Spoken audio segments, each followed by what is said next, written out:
네, 사랑하는 성도 여러분, 이렇게 대면하여 얼굴을 뵙게 되니 너무너무 반갑습니다. 함께 모여서 예배 드리는 것, 형제가 연합하여 동거하는 것, 어찌 그리 선하고 아름다운고라는 시편 기자의 고백처럼 오늘 함께 예배하는 이 자리가 주님 보시기에 가장 아름다운 자리인 줄 믿습니다. 여러분, 무엇보다도 모여서 함께 예배하는 것이 얼마나 감사한 일입니까? 여러분, 너무나도 당연하게 생각했었습니다. 시간이 지나면 무뎌지는 것이 우리의 마음이죠.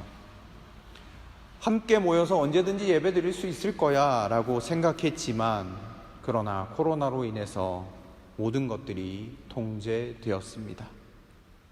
그제서야 우리는 알게 되었죠. 함께 예배할 수 있는 환경이 주어진 것도 은혜라는 것을요. 하나님의 은혜가 아닌 것이 없음을 깨닫게 됩니다. 여러분, 오늘 여러분들이 그토록 바라던, 기다리던 함께 대면 예배 드리는 날입니다. 간절히 사모하시길 바랍니다. 주님을 붙잡으시길 바랍니다. 그래서 강권적인 하나님의 임재하심을 느끼며 기쁨 가운데, 평강 가운데 나아가시는 저와 여러분들이 되실 수 있기를 주님의 이름으로 축원드립니다. 네, 오늘 주께 나오라는 제목으로 하나님의 말씀을 함께 나누도록 하겠습니다. 우리 옆에 계신 분과 함께 인사를 좀 나눠주시면 좋겠습니다. 오랜만에 뵙잖아요. 앞뒤 좌우 옆에 계신 분들에게 인사를 나눠주시면 좋겠습니다. 반갑습니다. 오랜만에 뵙습니다. 네, 감사합니다. 여러분, 우리가 일본을 생각하면 우리의 머릿속에 거부감부터 들지 않으십니까? 그래도 일본이 낳은 세계적인 신학자 한 분이 계십니다. 우찌무라 간조라는 분입니다. 이 우찌무라 간조 선생님이 한날은요, 진짜 부자 한 사람으로부터 저녁에 초대를 받았어요. 가보니까 이 부자가 상을 얼마나 잘 차려놨는지 극진히 이 우찌무라 간조 선생님을 대접했습니다. 그런데 우찌무라 간조 선생님께서 식사를 다 마치시고 부자에게 인사치레를 하셔야 했습니다. 그런데 우찌무라 간조 선생님께서 뭐라고 말씀하셨는가? 이 분에게, 이 부자에게 그 면전에 잘 먹었다 이 돼지야. 그러니까 이 부자는 갑자기 순간 당황했습니다. 그리고 심한 모멸감에 얼굴이 흑빛으로 변하게 되었습니다. 기분이 얼마나 나쁘겠어요. 근데 집으로 돌아왔는데 부자가 너무너무 분한 거예요. 아니, 우찌무라 관조 선생님에게 내가 이렇게 극진히 대접했는데 잘 먹었다 이 돼지야 라는 말을 내가 들어야 하나? 이런 마음이 드는 거예요. 잠도 안 옵니다. 그토록 존경받는 분인데 기껏 식사 대접을 했더니 그런 식으로밖에 인사를 못하는가? 대먹지 못한 인간이다. 막 이런 생각이 들면서 생각하면서 씩씩거렸습니다. 그날 밤에 하루 종일 잠을 못 잔 거예요. 한참을 뒤척이다가 어느 정도 좀 진정이 되자 마음 한구석에 다른 생각이 들기 시작하는 거예요. 아니, 우찌무라 간조 선생님은 존경받는 인물이고 말을 함부로 하시는 분이 아니실 텐데 어째서 내게 그런 말을, 몰지각한 말을 하셨을까? 그분의 성품을 볼 때 절대 그런 말씀을 하실 분이 아닌데 뭔가 깊이 있는 의미가 있지 않을까 생각이 되어서 이리저리 생각을 해보았습니다. 그랬더니 생각이 어디에까지 이르렀는가? 자신의 삶까지 돌아보게 되는 거예요. 그래, 내가 그분이 말씀하신 대로, 그분이 말한 돼지와 같은 인생을 내가 살고 있는 것은 아닌가, 이렇게 생각이 드시더래요. 나 혼자 이렇게 잘 먹고 잘 살다가 죽어버리는 거, 그러다가 끝장나는 인생, 이게 돼지지 별게 돼지인가, 이렇게 생각이 들더랍니다. 그래서 부자는 그 다음날 일찍이 선생님을 찾았습니다. 우찌무라 간조 선생님을 찾아가서, 선생님 감사합니다, 감사를 드리면서 예수 그리스도를 영접하게 되었다는 이야기가 있습니다. 사랑하는 성도 여러분, 이 부자가 우찌무라 간조 선생님의 이야기를 듣고 주님을 영접하면서 나아갔던 것처럼, 오늘 여러분 이 말씀의 시간을 통해서 주님을 만나고 영접하고 결단하는 복된 예배의 시간이 되실 수 있기를 주님의 이름으로 축원드립니다. 1절 말씀을 우리 함께 보시도록 하겠습니다. 1절 말씀 제가 읽어드리겠습니다. 너희 모든 목마른 사람들아, 어서 물로 나오너라. 돈이 없는 사람도 오너라. 너희는 와서 사서 먹되 돈도 내지 말고 값도 지불하지 말고 포도주와 젖을 사거라. 아멘. 여러분, 오늘 1절 말씀은 하나님께서 모든 사람들을 향하여 값없이 주시는 그 구원의 메시지, 구원으로 초대하는 메시지가 기록되어져 있습니다. 너희 모든 목마른 사람들아, 다 내게로 와라. 영적인 갈급함을 느끼는 사람들, 구원을 갈망하는 사람들 모두 다 가리킵니다. 여러분, 물이라는 단어는 어떻습니까? 우리의 영적인 갈증을 해소시켜줄 수 있는 그런 구원의 상징이죠. 우리는 이 목마른 자라는 이야기를 들을 때 요한복음의 수가성의 여인의 그 이야기가 여러분들 생각나실 것 같습니다. 사람은요, 누구나 구원에 대한 갈망이 있습니다. 모든 사람은요, 영생에 대한 소망이 있어요. 하나님은 그처럼 구원을 얻기를 갈망하는 모든 사람을 향하여 구원의 초대장을 주셨습니다. 오늘 읽으셨던 본문입니다. 모든 목마른 사람들아, 내게로 와라. 돈 없이 값 없이 포도주와 젖을 사라. 그런데 여기 구원의 초대장에 적힌 말씀을 보면 돈이 없는 사람도 오거라 라고 기록하고 있습니다.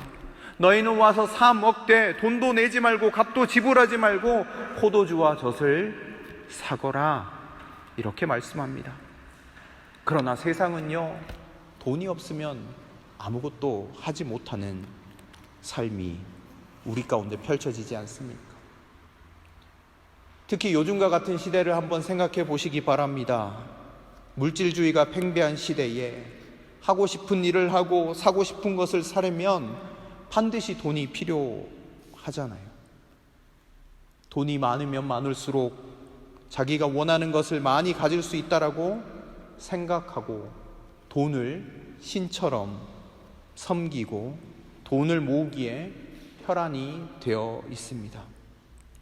그런데 하나님은 구원을 사되 돈 지불할 필요 없이 그것을 거저 살아라고 이야기하고 계십니다. 우리의 삶은요, 돈으로 우리의 삶을 판단하는 경향이 있습니다.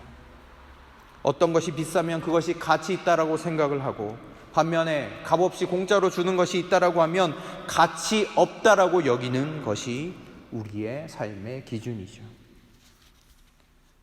그런 기준을 따른다라고 하면 여러분, 구원의 초청은 값싼 것처럼 느껴집니다. 왜냐하면 하나님은 구원을 값없이 살아라고 우리에게 말씀하고 있기 때문이죠.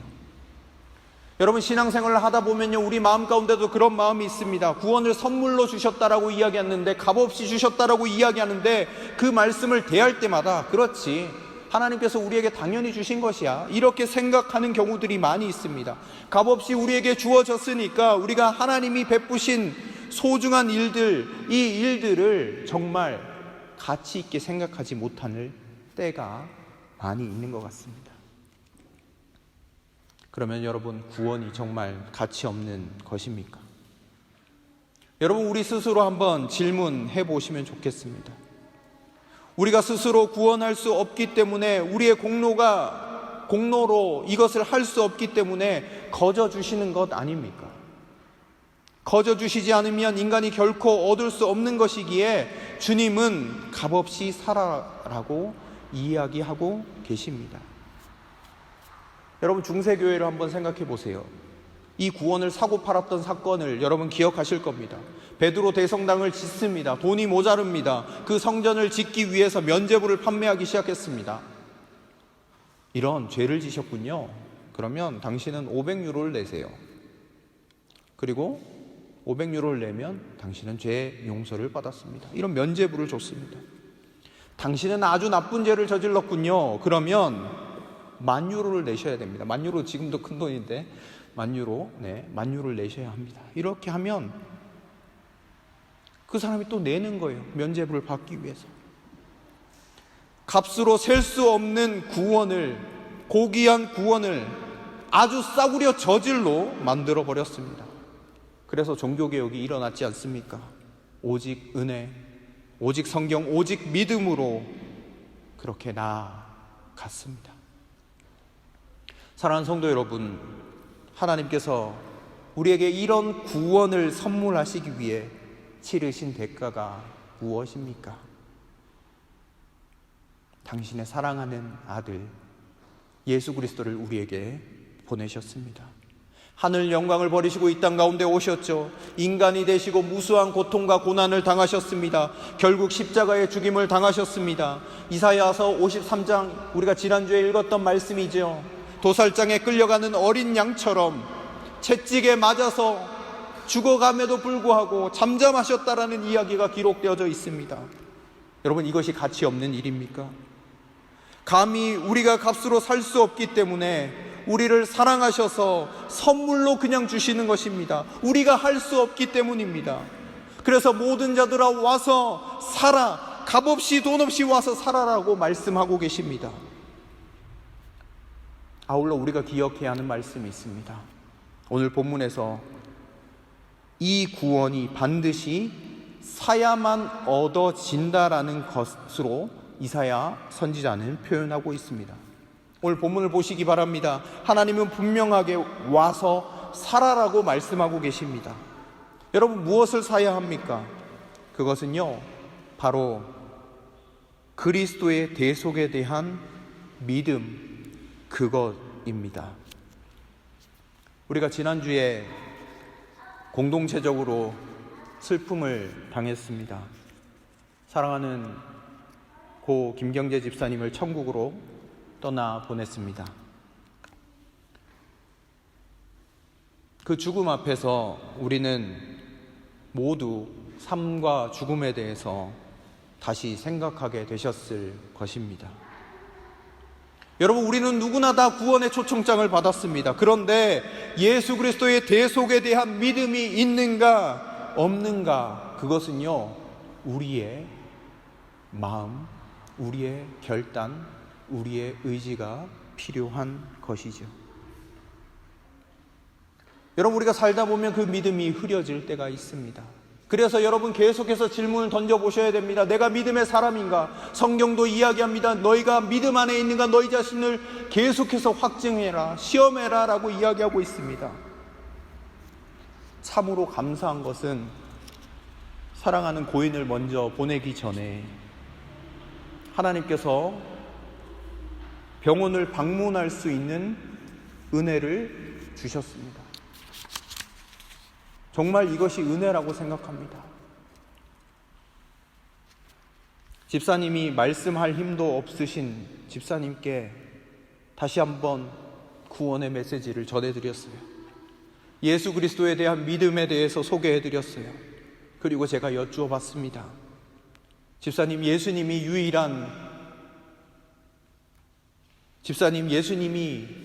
집사님의 유일한 소망이 되심을 믿으십니까? 예수님이 집사님의 구원자가 되심을 믿으십니까? 물었을 때 대답할 힘이 없으셨는데 저에게 고개를 끄덕 이렇게 고백하셨습니다. 그리고 제가 내일 집사님 또 뵈러 올게요 하고 갈 때에 고 김 집사님은 숨을 쉬기도 힘드신데, 몸도 가누기 힘드신데 이렇게 손을 드셨어요. 저에게 힘을 다해서 드신 거예요. 그리고 저에게 이렇게 손을 흔들어 주셨어요. 근데 이제 와서 제가 계속해서 생각해 볼 때, 목사님, 저 천국에 먼저 갑니다. 나중에 봬요. 이렇게 저에게 다가왔습니다. 천국에서 다시 만나요. 이렇게 말씀하신 것은 아닐까 생각해 보았습니다. 우리 공동체의 아픔과 슬픔이 우리 가운데 있지만 오늘 말씀을 통해서 우리에게 다시 한번 주님이 물어보십니다. 너는 예수 그리스도를 믿는 믿음이 있는가? 여러분, 교회에는 나올 수 있어요. 예배도 참석할 수 있습니다. 구원의 초청장을 받기는 했지만 그것에 대한 유일한 조건인 예수 그리스도에 대한 믿음이 흔들려서 하나님의 부르실 때에 두려워 떠는 분들이 계세요. 여러분, 오늘 이 시간 다시 한번 여러분들의 믿음을 점검하시길 바랍니다. 그리고 다시 한번 예수님을 붙잡으시길 바랍니다. 우리의 구원자는 예수님 한 분뿐임을 믿으시길 바랍니다. 우리를 새롭게 하실 분도 예수님 한 분뿐이심을 믿으시길 바랍니다. 예수 그리스도의 대속의 은혜, 이것 외에 다른 은혜가 없음을 믿고 나아가시는 저와 여러분들이 되실 수 있기를 주님의 이름으로 축원드립니다. 2절 말씀을 같이 보시도록 하겠습니다. 제가 읽어드리겠습니다. 상반절까지만 읽겠습니다. 어찌하여 너희는 양식을 얻지도 못하면서 돈을 지불하며 배부르게 하여 주지도 못하는데 그것 때문에 수고하느냐. 아멘. 2절 상반절은요, 양식이 아닌 것에 대해서 말씀하고 계십니다. 어찌 양식이 아닌 것에, 배부르게 하지 못할 것에 열정을 다 쏟고 너의 인생을 허비하느냐, 이렇게 말씀하고 계십니다. 여러분, 이 본문이 쓰여질 당시 포로기였습니다. 여러분, 왜 그들이 끌려가게 되었는지 여러분 잘 아시죠? 하나님을 버렸잖아요. 이방 신상을 섬겼잖아요. 하나님만 섬기도록 부름을 받았는데 하나님을 버리고 이방 신상을 섬기고 풍요와 물질 이런 것들을 좋아하면서 살아갔습니다. 하나님보다 다른 신에 제사를 드렸죠. 그래서 그들은 바벨론의 포로로 끌려가게 되었습니다. 양식을 얻지도 못하면서 돈을 지불하고 배부르게 하여 주지도 못하는데 그곳에 시간과 물질을 쏟아 부었습니다. 그것이 헛된 것임에도 불구하고, 여러분, 우리도 이스라엘 백성 같이 하나님을 버리고 진리가 아닌 것에 목숨을 걸 만큼 매달리는 경우가 많이 있을 수 있습니다.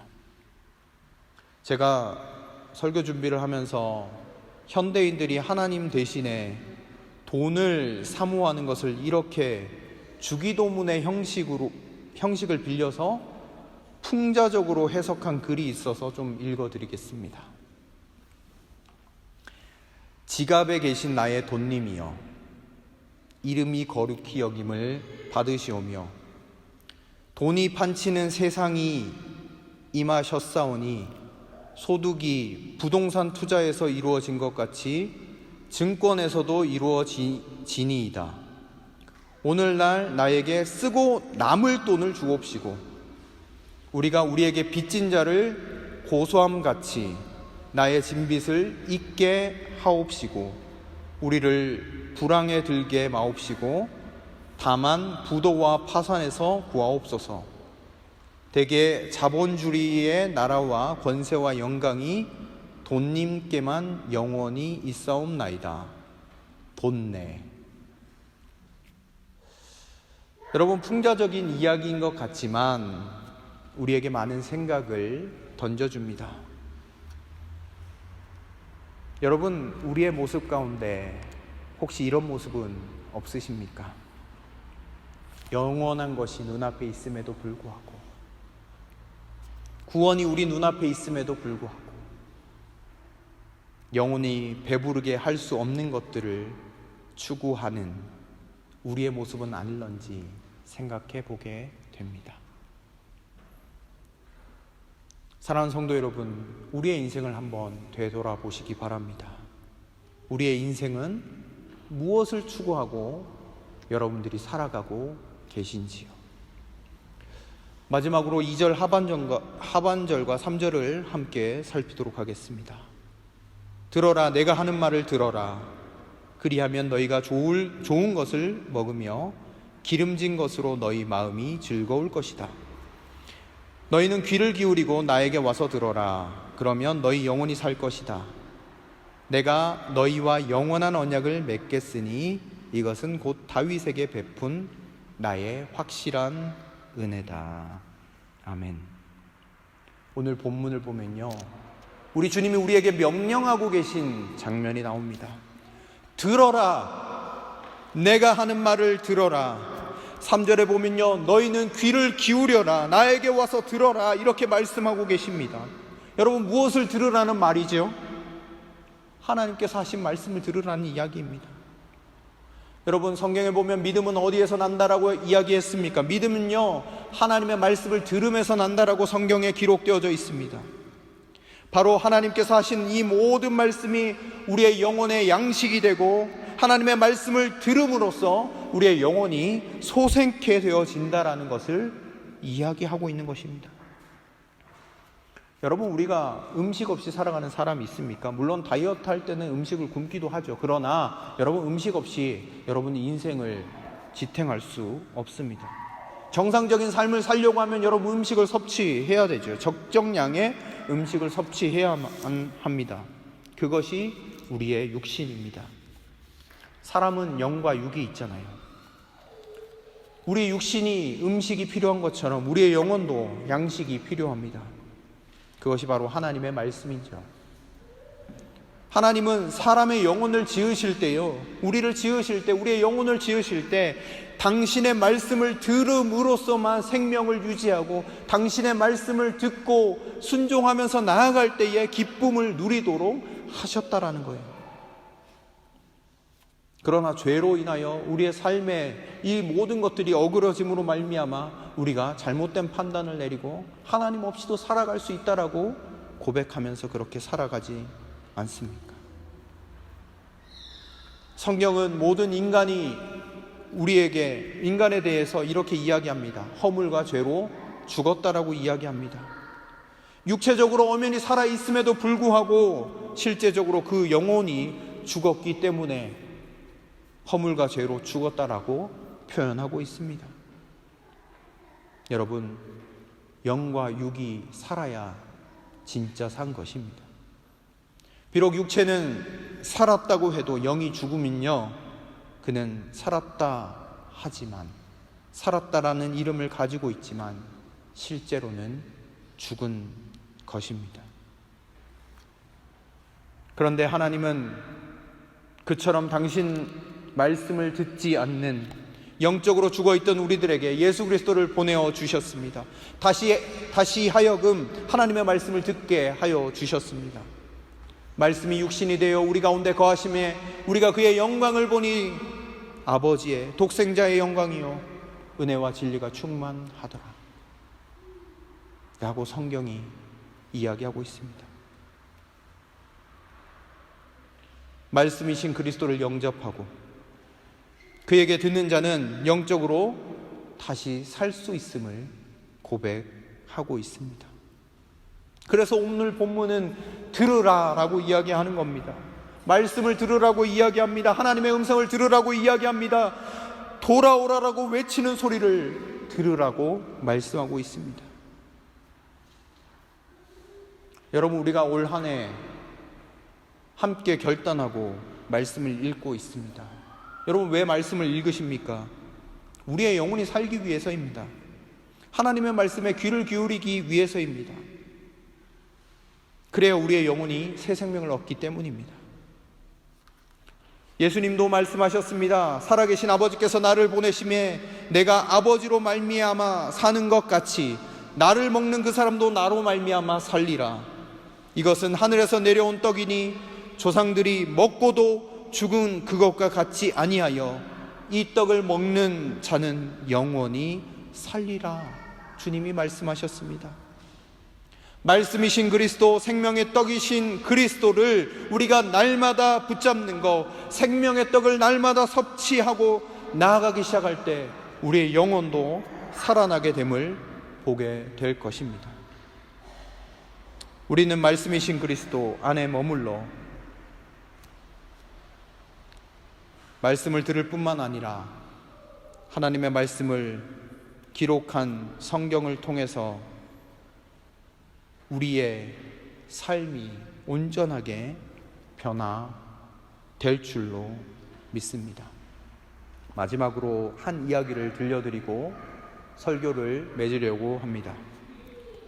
어떤 한 남자가 알코올 중독에 걸렸다고 합니다. 비참하게 살고 있었어요. 그런데 어느 사람이 성경책을 한 권 줬어요. 그의 가족에게. 근데 이 성경책을 아내가 보다가 성경을 읽다가 정말 예수님을 믿게 되었습니다. 말씀 가운데서 변화를 받은 것이죠.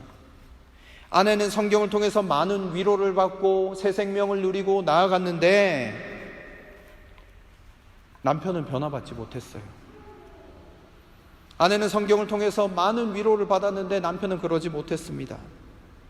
한날 남편이 아내에게 이렇게 이야기합니다. 만취해서 돌아와서 아내의 손에서 성경을 딱 빼앗았습니다. 그리고 난로 속에 던져버리는 거예요. 그리고 아내에게 이렇게 이야기합니다. 보자, 성경이 뭐가 될지. 다음날 아침 남편은요, 남은 죄를 치우다가 타다 남은 성경 몇 쪽을 보게 되었어요. 그런데요, 그중 참 공교롭게도 어떻게 그 말씀이 그렇게 적혀져 있는가, 왜 그 부분은 타지 않았는가 모르겠지만 마태복음 24장 35절 말씀입니다. 천지는 없어지려니와 나의 말은 없어지지 아니하리라. 이 구절이 딱 보이는 거예요. 그 구절을 읽고 깜짝 놀란 거예요. 성령께서 그 경험을 사용하신 것이죠. 그는 그 말씀에 회개하게 되었고 그의 영혼은 구원의 믿음을 얻게 되었습니다. 여러분, 하나님의 말씀을 믿으시죠? 하나님의 말씀은 살아있고 활력이 있어 좌우의 날선 어떤 검보다 예리하여 혼과 영과 및 관절과 골수를 찔러 쪼개기까지 하며 또 마음의 생각과 뜻을 판단한다. 성경이 이야기하고 있지 않습니까? 여러분, 제가 설교를 하는 말에 여러분들의 인생이 변한다고 저는 생각하지 않습니다. 그러나 제가 분명하게 생각하는 것 한 가지 있습니다. 분명한 것은 여러분들이 하나님의 말씀을 가까이 하기 시작하면 여러분들의 인생은 완전히 변화되게 될 줄로 믿습니다. 여러분, 말씀을 듣는 자리로 가십시오. 생명의 떡을 날마다 취하십시오. 그 속에서 새 생명을 누리십시오. 그것만이 우리의 영혼을 살릴 수 있는 유일한 길임을 믿고 나아가시는 저와 여러분들이 되실 수 있기를 주님의 이름으로 부탁드립니다. 오늘 주님은 우리에게 초청하고 계십니다. 구원의 자리로 초청하고 계십니다. 배부르게 하지 못할 것에 소망을 두는 인생을 향하여 와서 들으라 라고 말씀하고 계십니다. 말씀의 자리로 나오라라고 말씀하고 계십니다. 영원한 생명의 떡을 취할 것을 이야기하고 계십니다. 사랑하는 성도 여러분, 여러분들의 영혼은 어떠십니까? 갈급하십니까? 배고프십니까? 그렇다라고 하면 여러분, 주님의 음성에 귀 기울이시길 바랍니다. 여러분, 값없이 초대되었습니다. 어떻게 나아가시겠습니까? 여러분, 한 주간의 삶을 통해서 주님 앞에서 여러분들의 믿음을 보이는 한 주간이 되실 수 있기를 간절히 축원드립니다. 다 함께 기도드리도록 하겠습니다.